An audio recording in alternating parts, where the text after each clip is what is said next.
tempos pra cá tenho jogado alguns títulos bem interessantes, que apesar de não terem nada a ver uns com os outros no seu tema, eles compartilham algo em comum na sua essência. São jogos que conseguiram fazer seus nomes entrando para várias listas e concorrerem a melhores do ano por serem bem escritos, executados e elaborados, mas eu não acredito que seja apenas por isso que eles fizeram alcançar o sucesso. Talvez você já tenha visto e jogado algo nesse estilo, uma mecânica que ascendeu e se refinou nos últimos anos. Eu tô me referindo aos jogos roguelikes, que vem crescendo bastante entre as listas de jogos, e é uma tendência forte, especialmente no ramo dos jogos indies. Porém, dá pra perceber uma coisa estranha em vários deles. É um padrão que pode não ser regra, mas parece ajudar a botar cada vez ideias mais malucas à prova. Em todo caso, eu sou irreverente, e eu vou tentar explicar como, ao meu ver, os roguelikes viraram o silver tape dos jogos.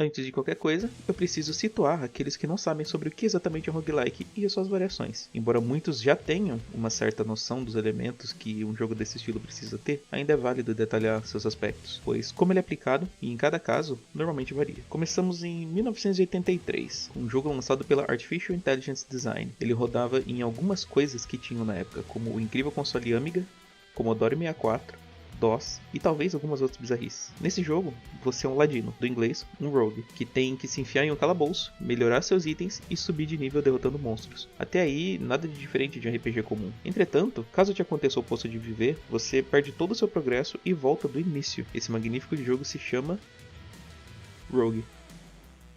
Pois é. E essa mecânica que ele traz é importante, mas não é porque você pode morrer num jogo que você automaticamente está jogando um roguelike. Como esse jogo foi um ponto importante para o design dos jogos que estão por vir nesse vídeo, por hora, vamos guardar o nome dele aqui. Bom, quando as pessoas se referem a um jogo roguelike, elas querem dizer, mesmo que não saibam, estilo rogue. Pois o inovador desse game na época em que foi lançado é que por mais que você tinha que invadir a masmorra e pegar os tesouros para você, a configuração do local mudava a cada tentativa. Então não adiantava nada você decorar onde estavam as armadilhas, em quais salas tinham inimigos, em quais tinham tesouros. Isso somado à mecânica de morte permanente, a que te faz voltar do começo, gerou um conceito nos estilos de jogos. A morte é uma mecânica crucial para um jogo estilo roguelike, pois com você retornando toda vez, faz você ir melhorando gradualmente a cada tentativa, só que isso é limitado pela nova configuração de inimigos e salas, permitindo uma experiência nova a cada ciclo de gameplay, além de te obrigar a fazer estratégias adaptáveis. Na hora da ação, ele recompensa o quão bom você é em tomar decisões. Embora pareça frustrante você perder todo o progresso que fez toda vez que você jogar, tem um pequeno twist que mudou a maneira como o roguelike é desenvolvido, e que adiciona uma camada a mais de interação para esses jogos. A mecânica de morte ainda está presente, mas não é tão punitiva como antes. A cada vez que você voltar do começo, você pode gastar recursos e conseguir salvar o decorrer da sua última tentativa, para aprimorar suas habilidades e conseguir ir cada vez mais longe. Nada garante que você vai encontrar as mesmas coisas de sempre quando você começar de novo, inclusive os seus itens. Enquanto numa gameplay passada você encontrou uma arma de fogo, pode ser que numa nova você encontre uma espada ou um arco. Isso varia de jogo para jogo, e o design deles brincam bastante com essa ideia. Mas é aí que surge também o termo roguelite, um jogo com a ideia central sendo igual ao do rogue, mas de maneira mais leve, mais simplificada, mais light, permitindo que você mantenha parte da experiência, habilidades ou armas encontradas durante a sua tentativa anterior. E para saber diferenciar o que é e o que deixa de ser um roguelike ou roguelite, em 16 de setembro de 2008, durante uma conferência de desenvolvedores de jogos, foi consolidada uma interpretação oficial, e eu nem tô zoando, que define estritamente o que é necessário ter num roguelike para que ele possa ser chamado propriamente de roguelike, sendo elas: geração aleatória de mapas, morte permanente, combate baseado em turnos, movimento baseado em grade, complexidade que permite muitas soluções, qualquer ação pode ser realizada a qualquer momento, gerenciamento de recursos, combate estilo hack and slash e exploração e descoberta. Existe também uma série de outros fatores menos importantes, mas esses são os principais, os que mais contam. Até hoje ainda tem muita discussão e trocação de farpas entre os apoiadores dessa interpretação e seus opositores. Só que se você for levar em conta todas as coisas que tem nela, a maioria dos jogos vão ser todos considerados roguelite.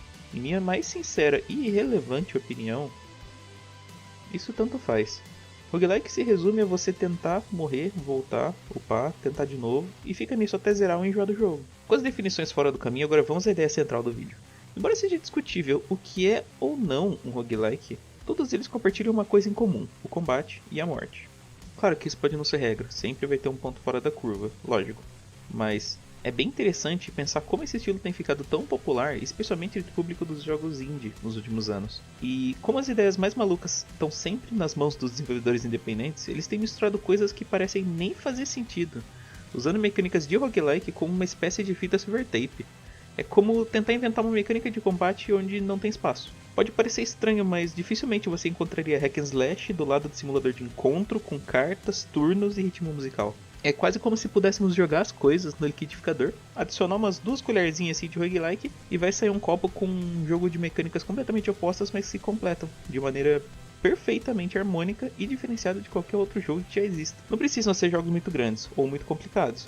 Eles ainda assim conseguem garantir horas e mais horas de diversão, geralmente até depois da sua conclusão. E já que cada vez que você começa de novo, os itens ou habilidades da tentativa anterior são perdidos, muitos desses jogos dão a oportunidade de construir novos arsenais com um número de possibilidades que discutivelmente beiram o infinito, trazendo um ar único de novidade na sua nova jornada.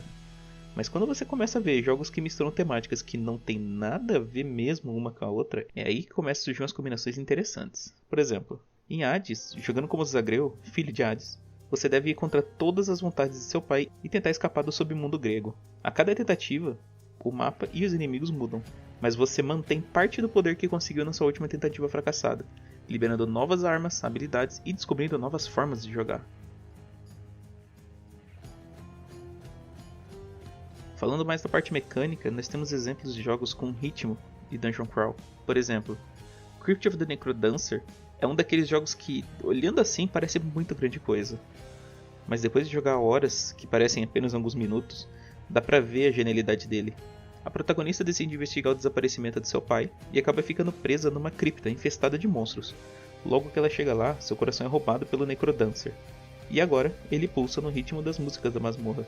O único jeito de você conseguir se mover e atacar nesse lugar é seguindo conforme a batida.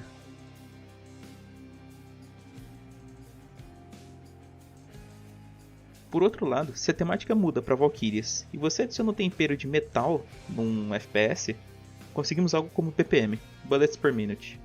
Um jogo, de tiro, onde você passa pelos purgatórios dos planos existenciais da mitologia nórdica, até chegar em Niflheim para matar Nidhogg. O lance é que não é só o tiro que deve ser feito no ritmo da música, mas a recarga das armas também. Com uma trilha sonora de metal absurda de boa, é uma combinação interessante, que eu acredito que possa até ter inspirado um outro jogo parecido, mas que se passa num outro plano de existência. Tô falando de Metal Hellsinger. Esse eu não cheguei a jogar, mas tendo vocalistas no seu elenco como Serj Tankian, do System of a Down, e Alyssa White Gus, do Ark Enemy, já me faz ver que a trilha sonora dele é no mínimo excelente. E acontece que nem o Tetris consegue escapar. Um dos estilos de jogos mais antigos ao lado de Pong e Space Invaders, o roguelike faz ele da liga com hack and slash, para gerar um jogo como Loot River. Controlando o médico da praga, você se vê derrotado por um monstro poderoso e acaba entrando num estado de desmorte. Um rio labiríntico tem seu chão fragmentado em formatos de peças de Tetris. Cabe a você tentar resolver seus puzzles para fugir enquanto enfrenta criaturas e habitantes desse lugar. Como eu disse que todos os jogos compartilham um aspecto de combate e morte, dá pra você tentar transcrever isso para jogos de cartas. Começam a surgir ideias assim como Slay the Spire. O combate é feito por turnos, onde você gasta mana para jogar cartas que representam ataques e ações que você faz durante uma batalha. Você deve escalar o pináculo e passar pelos seus biomas. O objetivo é chegar no coração dele e destruí-lo. É possível escolher entre 4 personagens diferentes, cada um com seu estilo próprio de jogo, e múltiplas estratégias de combate, permitindo uma mesma classe se especializar em aspectos completamente diferentes do seu deck building. Ainda no mundo das cartas, você já pensou num card game de terror?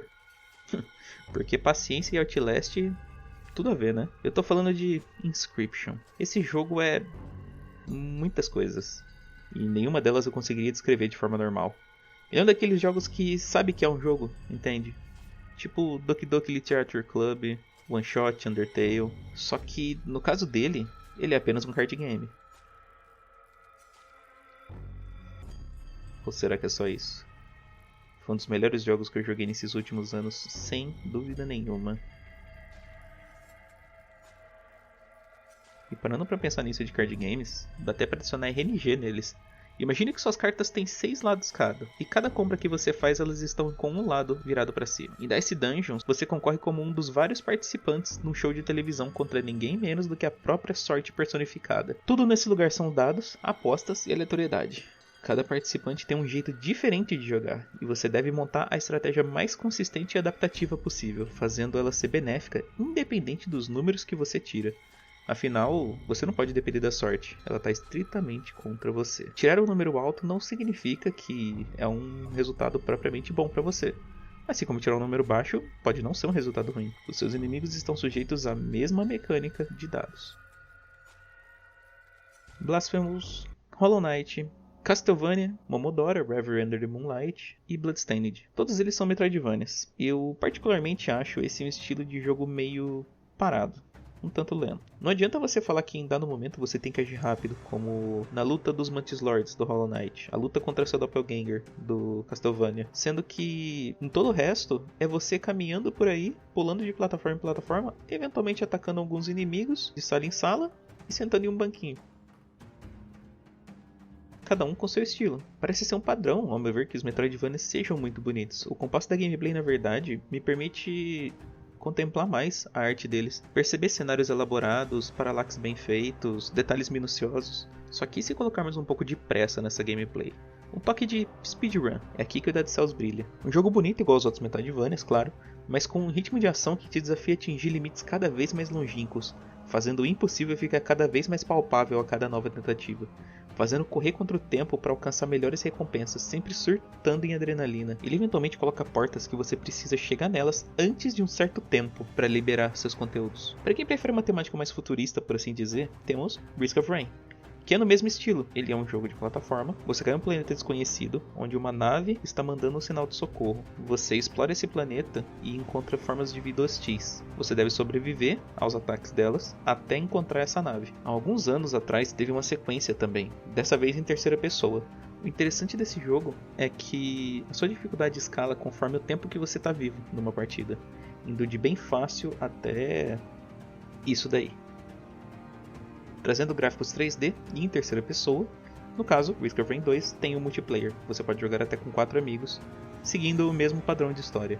E olhando em retrospecto, Dungeon Crawl é bem fácil de aparecer na lista, né? Ele tem um combate intrínseco no estilo.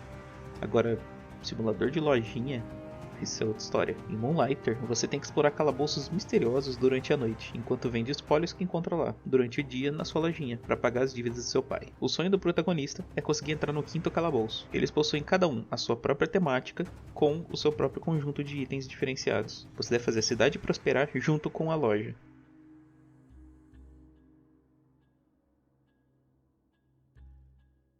Caso contabilidade e cotação de preços não seja muito a sua praia, mas o Dungeon Crawler sim, existe Boyfriend Dungeon, que é também um simulador de encontros. Sério, o que será que poderia ser melhor do que aprender a usar armas exóticas ao explorar masmorras?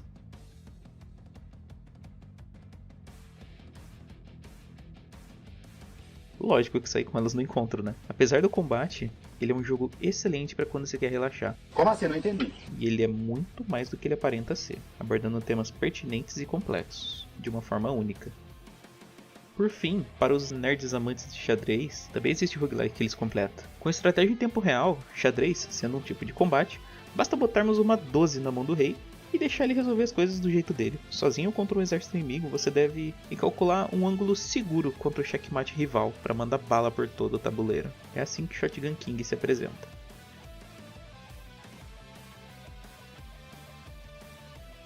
É possível que não haja limites para as combinações de diferentes tipos de jogos, pois ao decorrer dos anos vimos muitos novos estilos surgirem a partir de conceitos já muito bem estabelecidos, como os shooters de extração, que é uma vertente separada de Battle Royale, onde você não precisa necessariamente ser o último vivo para escapar. Bullet Heaven, que é o oposto de Bullet Hell, ao invés de você desviar de projéteis que vêm na sua direção, é você que manda ataques incessantes dos inimigos, tentando não ser sobrepujados por eles. E por aí vai. Eu acredito que seja um pouco nocivo você rotular jogos de uma certa forma apenas por terem um único traço em comum com algum outro jogo do passado, como chamar jogos de Souls-like e, nos casos dos citados nesse vídeo, os roguelike. Só que se você for ver, o intuito dessa tendência é explicar o máximo de coisas que você conseguir no mínimo de palavras possíveis, Então é natural que chamemos alguns jogos de o Dark Souls dos jogos de corrida. Isso nem parece fazer sentido. O que Dark Souls tem a ver com Burnout, com Forza? Mas só que a mensagem fica clara para quem ouve que aquele jogo ele é difícil demais para os padrões de um jogo de corrida. Mesmo, como eu disse, não tendo nenhuma similaridade entre aquele título e Dark Souls. Daria para você falar, por exemplo, que Celeste é um Mario-like, que Hearthstone é o Magic do World of Warcraft, ou que Roller Coaster é o SimCity de barquinho? Talvez sim, talvez não, depende da ideia que você quer passar ao falar de um jogo, pois a maneira que usamos para nos expressarmos é o que faz o outro entender o que estamos falando. Já vi muitos casos de pessoas dizendo que não jogam jogos roguelike por serem muito difíceis e você morrer toda hora. É um pensamento justo, porém eu acredito que não tem sentido, pois fracassar faz parte do núcleo do jogo, e é justamente isso que cria sua diversão. Morrer em Hades e voltar do começo, estando quase lá, é o que te dá forças para tentar mais uma vez e pensar, dessa vez eu consigo. Crypt of the Necrodancer faz o seu raciocínio começar a ficar mais aguçado, de acordo com a batida do jogo. E novamente, fracassar nele faz com que você queira tentar de novo, por ter parecido um errinho besta, e te garantir que dá pra fazer melhor na próxima tentativa. Por conta disso, horas e mais horas de jogo podem voar parecendo minutos, onde, em momento algum, o roguelike deixou de ser interessante. E eu tenho entre meus amigos um ditado que a gente sempre diz quanto aos roguelikes, que é: se não é broken, não vai passar. Você com certeza vai morrer pros inimigos mais banais do jogo. Ou seja, nenhum item nunca vai ser forte demais para um roguelike. Use as coisas mais desgraçadas que você conseguir achar pelo caminho. Só assim você vai zerar o jogo. Para quem enfrentou o último chefe de verdade do Slay the Spire e o último chefe de Hades, sabe bem do que eu tô falando. Caso o meu conteúdo tenha sido pertinente de alguma forma, deixa um like e considere se inscrever no canal. Eu agradeço aos que até aqui ficaram e até uma próxima ocasião.